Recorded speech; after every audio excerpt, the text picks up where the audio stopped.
So we're with Chef Jeff, executive chef of The Foundry and present company, Jeff Lizotte. Right? I don't want to butcher the last name. Yeah, you got it. So, we were talking about this a little bit. 8760 is a reference back to the constant sort of buzzword of grind, but the ethic that great leaders and successful entrepreneurs just inherently have, and the push and the dedication to sort of the vision. So you had mentioned, when you were in the industry already, that you started to see that this is something that you really wanted to do. Mm-hmm. Prior to that, what were the early indicators that there was that, cuisine and really running a kitchen and ultimately a restaurant experience was where you really had some passion? I think I was pretty lucky to have some great role models growing up, father figures, grandfathers, grandmothers, older sisters, and I'll use my father, for example. His work ethic was hella strong. And so that was just innate, I think, the desire to go out and put my head down and work hard towards something, have a goal, and work fastidiously towards it. And know that it's going to take a while and it's going to be difficult, but there's certainly a reward for that. Yeah, that's the 80s, baby. You remember that it's not instant gratification. No. Yeah. So, certainly none of those role models were chefs or in the restaurant business, but they were really cool when they were introduced to the fact that maybe this was something I was interested in. And so instead of, you hear a lot of people who maybe had, influence from parents or friends or whatever, or whoever it is. When you're at that age, you're so impressionable, right? Mm-hmm. So it's just the slightest thing can send you in a different direction and gone. You're never going to walk back into a kitchen again. So I'm lucky that I never had that. I always had people who, well, this is new. We don't hear a lot of really successful chefs, and following, that path. But hey, like, if anyone can do it, Jeff, you could do it, and we're all about you doing it. Nice. So that was awesome because I always had a great support network. And then, what was your first job? Did you really? My first job was actually working. So my first job was official job was I grew up in Simsbury and right down the street, literally walking distance from a retirement home that, I had people that I knew in my family retired at. So it was a space that we already knew, but there was a kitchen there. And I had two friends, Chris and Jay, twins that I grew up with.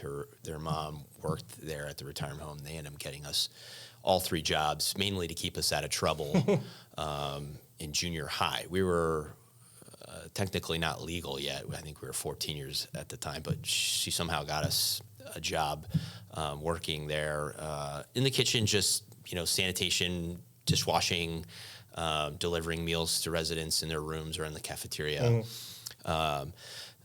Not a great introduction to the food business, very not glamorous, but you'd certainly learned about, a little bit more utilitarian. You learned about sanitation, and you learned about hygiene and organization, and I don't know, something about just being in a clean kitchen was always like a happy, warm spot for me.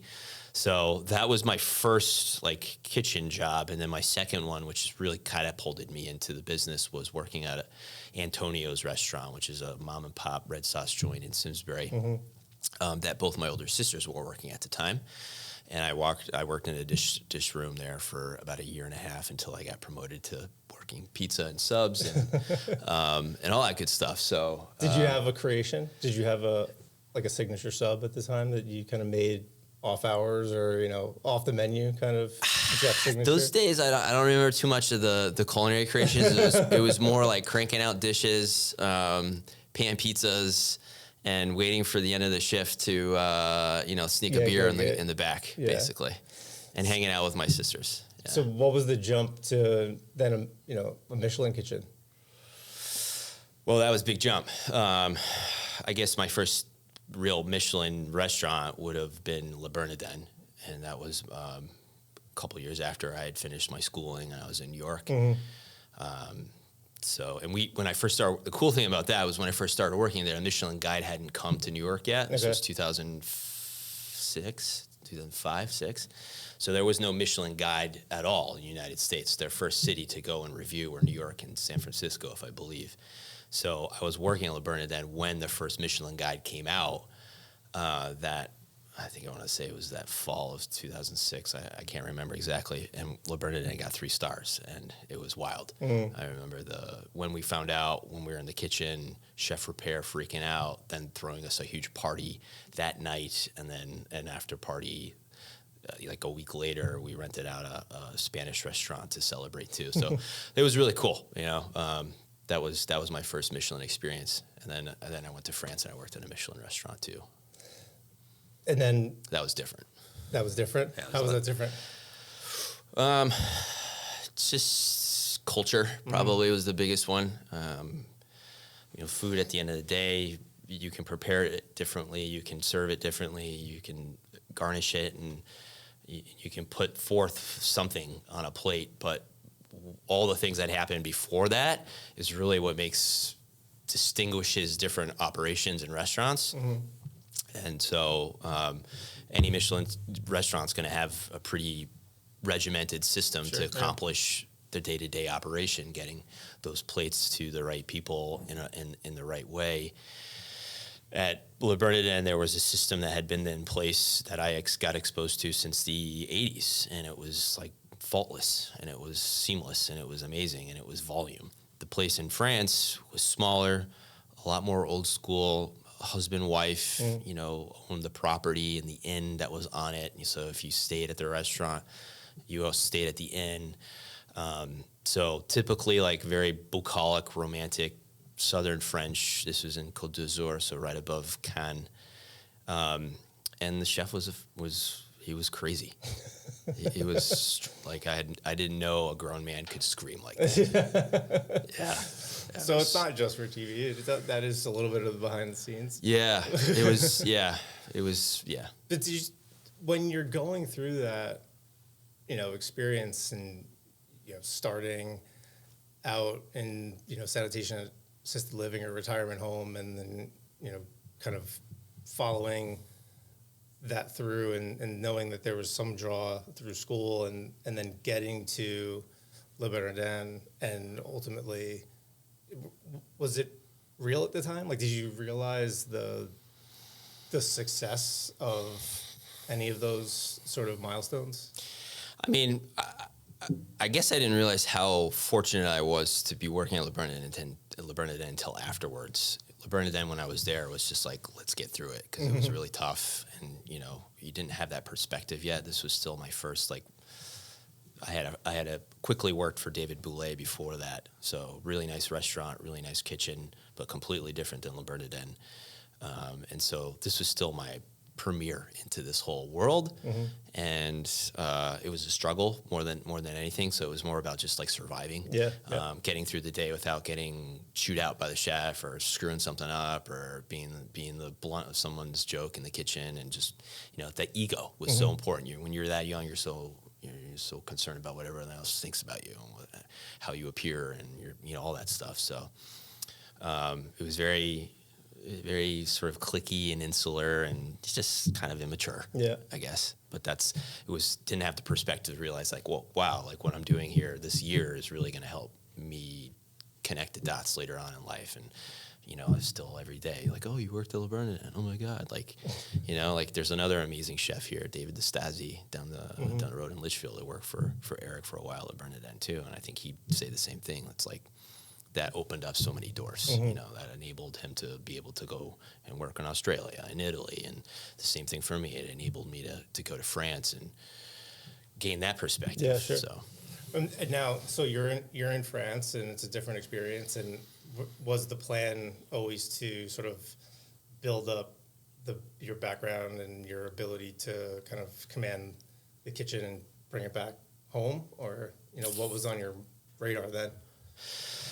So in the application to get you like a working visa in France, you have to, there's a ton of paperwork. And I remember going, because I had done this twice. I had a job in Bordeaux for a year at a bistro, and then my second job, my second visa essentially was at the 2-star Michelin restaurant, Le Bastide Saint-Antoine. And the first time I applied for my visa, you have to write like, well, why are you coming to France? What's your objective? Whatever. And it's like, now I look back about how stupid I said. I was like, I want to master the art of French cuisine, or something dumb like that. And I remember like the consulate guy at the consulate was basically laughing at it when he saw it. He's like, oh, you American, you think you're going to come for a year and like master the art of French cuisine? But like, that was my goal, was definitely to like learn as much about French food, French culture, and import that back into my little world somehow. I was super hung up on all things French. Not today, I'm interested in so many cuisines, but yeah, the backbone of my training and my culinary brain will always be French. As you were kind of going through that experience, did you start to build your menu that you wanted to own, in your mind? Yeah, I mean, I think my menu was like so many things. It was a culmination of all the places I worked, those signature dishes, those things that really caught my eye. I'm like, wow, I'm going to use that someday, or I'm going to use it in my own way, but I really like that. So yeah, it's like any artist, like your eyes are open, you're listening, your senses are active, and you're just waiting to get inspired. And so you don't know when that's happening. It could be a green bean cut in a certain way that's glazed, something stupid like that. Or, I mean, that's not stupid, that's beautiful. But, or it could be the first time you have like a really beautiful, well-done pate of foie gras, or an amazing sashimi of scallop, or there's all these taste references. And like, that was certainly an emphasis for me, was, all right, I need to, I grew up in Connecticut. We had great food at the table, but I didn't see any of this stuff before. So I needed to get out there and taste it and experience it and reference it and know it and understand it, so that I could use it one day in my culinary map. So now that eyes are on you, how do you continue to stay sort of inspired, or where do you pull from, as you plan the menu for Foundry, or and updates? Yeah, so that's a great question, and I've taken a big step in my career as a chef, but also as a restaurateur and an entrepreneur, and all these other titles that I don't really attribute to myself. I still think that I'm just a glorified dishwasher, but I have two amazing chefs at each restaurant, Jesse Powers at the Foundry and Drew Lawrence at Present Company. And, what's cool about it is I get to be part of creating a base and a foundation for the next people in line to come in and use that to do their thing. And so that's what I'm focused on right now, is developing myself into a support network for chefs, sous chefs, cooks, anyone to come in, work in a great space, learn some stuff, not only just about cuisine and food and hospitality, but just about life. Having folks show up in your little shop and fuss over it, and then go back and talk about it and make that such a big part of a lot of young people's lives. And I think that's a huge duty for me. So that's what I'm focused on now when it comes to creating a menu.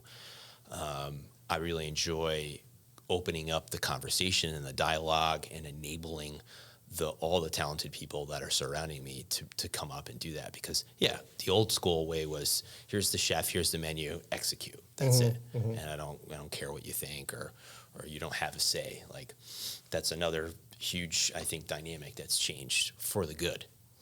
Well, just talking with some of, your chefs and sous chefs, even at Present Company, and everyone has the utmost respect and amazing things to say about you. And we were kind of joking about, some of the chefs that you've worked with or for that don't have the great, bedside manner, so to speak. And, at times, my wife and I would kind of turn to each other and be like, you think he like, freaks out and, when when all the diners are gone, or like, is there this side that, kind of explodes out? But it seems like the calm composure is really a bigger passion to make sure that those around you are succeeding in their craft, as much as you're getting the notoriety for it, and that's rare these days. I would say it's really amazing.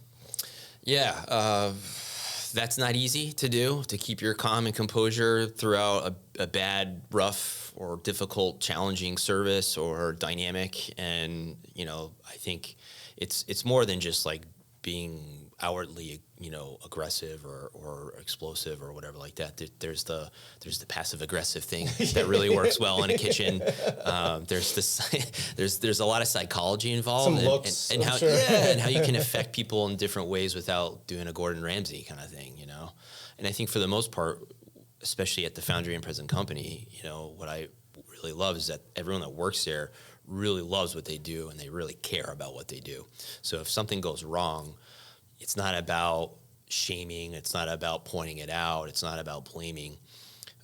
It's about seeing that person internalize it and then, correcting it. And auto correction is huge in our business because we're bound to make mistakes. Sure. That's how you learn.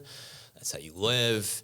And the mistakes you make in the restaurant can be like in front of a guest, or they can be in front of your chef, or they can be seen by no one but by you. Right. So having those measures to like basically know how to correct those right away is super important. And so, Chef Jesse and Drew and both teams, I think, are suited for autocorrective behavior every day, which is huge.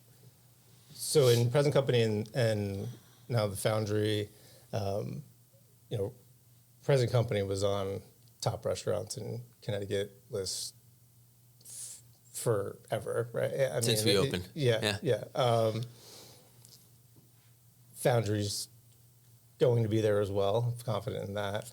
Too early to say, but yeah, it's looking good right now. How do you? What's your take on sort of the Connecticut food scene in general? You don't have to throw any colleagues, under the bus, but it feels like there's more of an undercurrent than may get credit for. Totally. Yeah. I mean, I'm disappointed to see that we don't, get more of the attention, and the classic thing is, oh, well, Connecticut, you're stuck between New York and Boston, and, we're casting their shadows in terms of the restaurants that open and the chefs that go there. And the people talent. that work in those locations live here. We need to get Yeah. you too, right? Yeah. So I think COVID obviously helped at surface level. It stung and hurt a lot of small restaurants and businesses, but I think it also opened up a lot of opportunities and doors for folks that were working in different markets with certain talent pools and certain expectations to branch out of those and go to the suburbs and go to places like Connecticut and put their resources and time and devotion into our communities for the certain things. Doesn't have to be just restaurants, but I think the whole game has been raised quite a bit, and I think there's a lot more to come. I think you have an incredible talent pool to begin with. There was one already. The Foundry, former on 20, used to have one of probably the best chef I think I ever worked for, Noel Jones, who was the chef at on 20 when I first started working. And so there's all these. You never know where you're going to find talent in a bakery or in a seafood focused restaurant or even like a pizzeria. The same sort of talent and love that goes into creating a tasting menu is what they're doing at Naples Pizza in Farmington, or they're doing at E&D in Avon, or the million other pizzerias in Connecticut that Connecticut is known for pizza, right? Yep. And pizza's not easy to make. They do it well, and scale that up and all that. So now Modern's trying to sell their water. Yeah. Yes. So I think just like there's it's really cool. I wish the barriers to entry were a little lower, like startup capital and expenses, just to have like a young talented cook who doesn't have a ton of money start on his own. Like that's a lot harder than it was, I think, 10 years ago when I opened up present company. And I don't see it getting any easier, unfortunately. Do you think that's part of the added expectations beyond just menu items? It's, I mean, the Foundry, you guys completely gutted on 20, and I mean it's beautiful, and it is an experience when you walk in, and it feels like that isn't misaligned to the modern expectations. So it's less about the intimacy and just the food, and it's more about the holistic experience that kind of makes it tougher to get into the game. There's so many things that you need to have a successful restaurant. Location, right? That's huge. Present company didn't have that huge location draw. That was something that we had to build it. Yeah. But that was also because that was my home turf growing up there, having the community support, literally having my parents and my sister right around the corner, friends. And just having a great business setup, right? Where, it was a reasonable rent, overhead wasn't going to be crazy. I was putting a ton of sweat equity into it to build it and to lift it up. So that's unfortunately, I think, a lot harder to do in places like where these young talented people want to set up shop, like New Haven, West Hartford, even in the Farmington Valley area or, Litchfield County. The competition's raising, and for the better, but that also makes it a lot more difficult for a lot of startups. Yeah, getting that, and saturation too. I mean, there's only so much places you can have a restaurant in a town. It's like Simsbury, for example, 30 years ago had X amount. I want to say it's probably quadrupled the amount of restaurants that are in the town of Simsbury. So even if you had all the talent, all the money, like where are you going to do it? It's a space thing too. It's the resources. That destination piece is something, like you said, your dedication to present company and you building it up and having that community, from growing up there is key. On 20, now the Foundry, Hartford can be a destination. The sort of the 20th floor is it's an amazing view. There's an experience there. It seems like that destination piece is one of the challenges, or one of the key challenges in Connecticut specifically. Is people think if you're from Branford, you think New Haven is California. There's like this obstacle of the interstate, changes and things like that. So it feels like creating that destination is almost more of the uphill battle. Yeah. I mean, it's that 20 mile radius, that's kind of where you end, and if you're getting folks that are driving farther than that to come see you for dinner, like that's a special thing. And there's obviously a reason why they're doing that. You're doing something great. Yep. The tough thing is to continue to do that. So how do you push yourself for that? How do you set up? Internally, I think you set level of expectations, you set internal goals, and you measure them. And it doesn't have to be like this sheet that you're referring to or some piece of technology.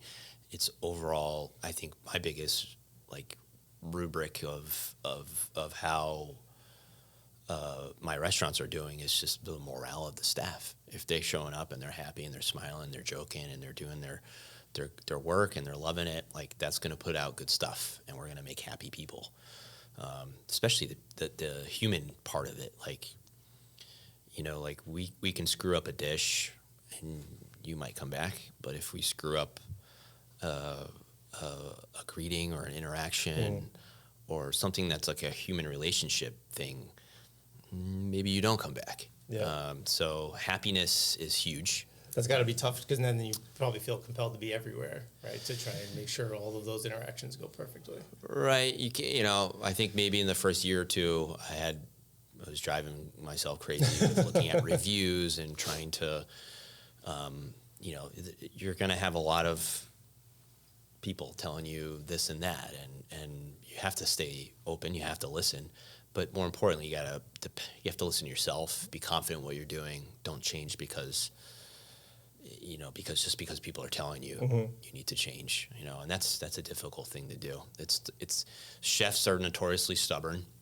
It's their way or no way. And I think I'm hoping that I get better at listening and changing and adapting and but still being true to the important things and the principles that started it all. And I imagine that sometimes it's very clear, you have a great concept and maybe the restaurant or the area just didn't resonate with it, and it's not ordered and feedback is clear of, okay, I'll change that up. But how do you deal with the other side where there are staples or there's this, you feel compelled to evolve the menu or to kind of to alter something, and you're not sure necessarily how folks will feel, but you kind of grind through it. What do you rely on there? Well, I think at both restaurants, Foundry's too early to tell. I mean, it's only been literally 3 months today since we opened. Yeah. Today's the 16th, right? We did January 16th. We might have been helping in the background a little bit, so it feels like longer. But no, it's cool. Yeah. There's a couple milestones here. It's three months since we've opened, and I think it's been approximately about a year since I first came to the Rebellion station here. Was that? Oh yeah, you were saying that's a guys. Yeah. So, wow. So pretty cool how that works, but yeah, we're lucky. Foundry's too early to say. We've got one menu that we've been rocking since January that's super solid.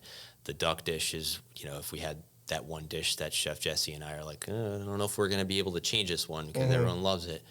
That would be it. Present company, we've never had that. We've always had a very highly seasonal changing menu pre-fee, so it always allows the kitchen and the team there to change it up, to keep it fresh, to keep it flowing. That's always I'll speak just on my opinion. That's some of the exciting part too. So it's like, what's he doing? This season. Yeah. We depend on that too. Let's talk marketing for a second. The change of a menu is a huge pivot point that we need to leverage, especially at present company, because we have loyal guests that are coming once, twice a month, sometimes even more. And we have a menu for 3 months or so. By the third visit or so, they've experienced majority. A couple's going to share everything. We have a small menu, so they're eager to oh, hey, honey, they've got a new menu. Let's go. That's huge for us. Yep. The Foundry that will be big too. It's a different cadence to that. There's other dynamics. The Foundry's much bigger operation. We've got a lunch business. We've got a private event business. Corporate. We've got a huge bar business. Yeah. So, but just focusing on the dinner, which is the meat and bones, that dinner menu. That is our the backbone of the cuisine and the culinary team. We're looking forward to changing the menu, hopefully, soon in line with, the products that are going to come out with the spring. We're anxious to have some local products that we want to work with, but it's still a little too early. Yeah.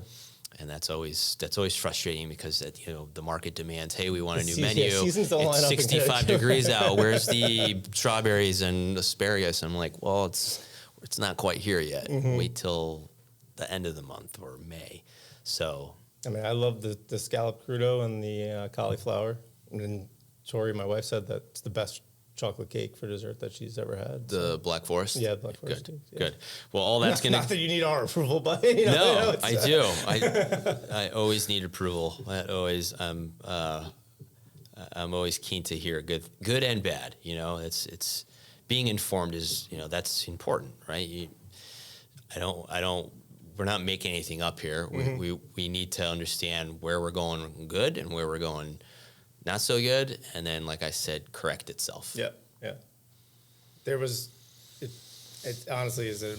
But it could be better. Experience. It can still be better. It might be good, but the thing is, we're gonna go back, and our pastry chef's gonna be like, okay, today we've got the same menu, but we're gonna crush service, and we're gonna plate things better, and everything's gonna feel better, and that ultimately tastes better, and that's gonna be a better experience. It's a better product. What's the bigger, where do you get more of this internal satisfaction, seeing someone that is a first-time diner and you could tell that they are having one of the best meals of their life versus, the 15th, 20th time you've seen, a couple or someone come in and that they just love what you have put together, and, that you've sort of built. They think that you're part of the family, right? It's like, oh, we're going to go, go and impress the company. We're going to see Jeff. And you're like, yeah. And I'm not there. Right.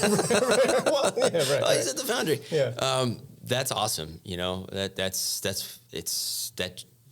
This present company especially, that's been my home base. That's my baby. And it will be almost 10 years next year since we first opened. And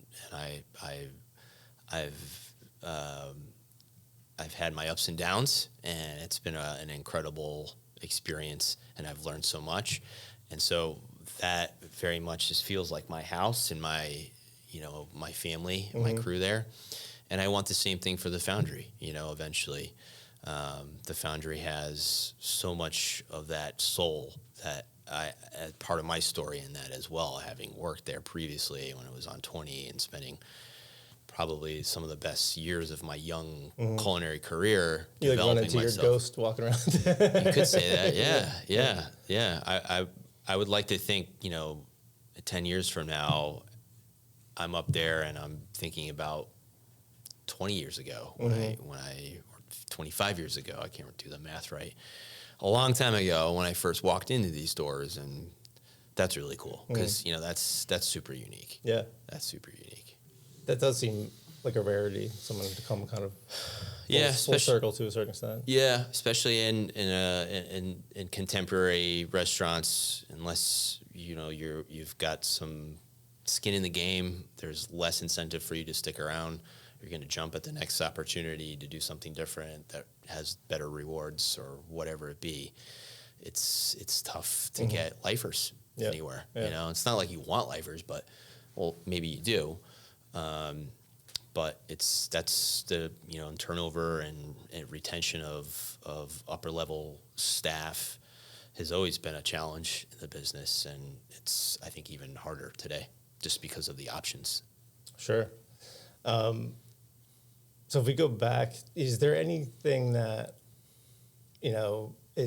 I'll say haunts, but from a early boss or even an early patron, back in France, or maybe for the retirement home that just has stuck with you for forever? It's kind of always in the back of your mind, sort of guiding a decision, or that you're referencing.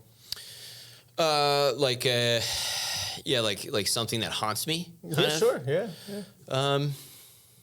Yeah, I mean, or something that motivated you, even. Yeah, to be completely honest with you, something that has stuck with me, and I don't think it's a good thing, but it stuck with me, is I mentioned Noel Jones, the chef that I was working for when I started around 20. We connected really quick and had a great relationship, and then unfortunately it dissolved in a really rapid and almost like very disappointing fashion. And so there's that. Having someone who was your mentor and having someone that you connected with like no other in your career, kind of just completely close the door and not be part of your life anymore of that. So that I still have nightmares about that. And there's been a million different little situations in the kitchens I've worked at where I screwed something up. A good one is when I was working at Le Bernardin, it was like my third week, and typically when you start at Le Bernardin, you start on what's called the B&B station. So it's the abbreviation for bread and butter, but you're not doing bread and butter. You're plating the amuse-bouche, which is like the little gift you get before you start eating. But it's called the B&B plate because it was put on a B&B plate, like a small round plate. Anyways. And that night, and it would change. Sometimes it would be like at Le Bernardin, they're known for their smoked salmon, rillette. That night it happened to be like a little salad of fried calamari with a sauce. And I think it was my still like third week that I was there, so still pretty new.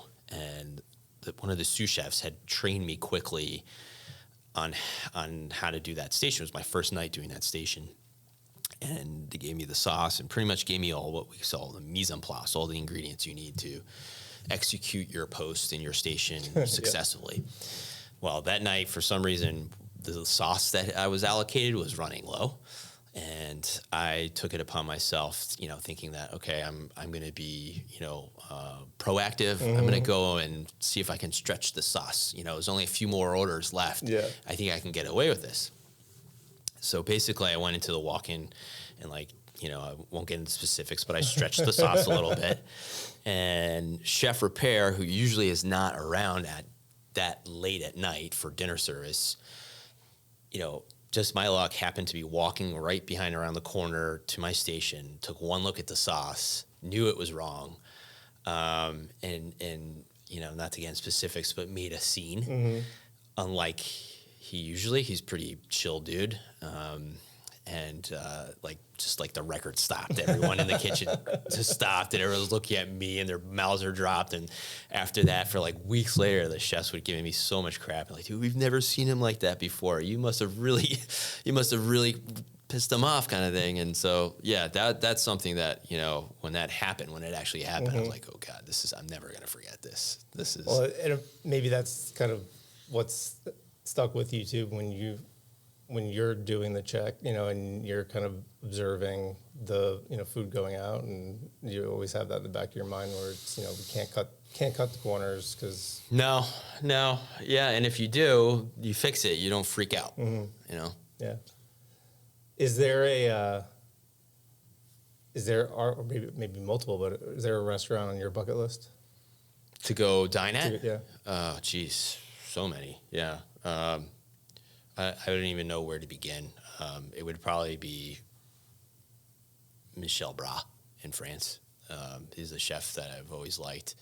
I never had a chance to go to his restaurant. Was lucky enough in between my jobs and my stay in France. I had a lot of freedom to travel. The train systems there are great. You just get on the train with your bike, and you can check out all these amazing little hamlets of towns with these incredible 1-star or 2-star Michelin restaurants, or just even an incredible bistro.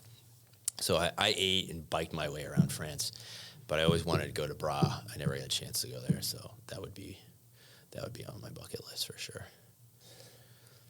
Well, thank you for your time. I know you are a busy man these days, so we appreciate. I'm happy to be here, BJ. This is awesome.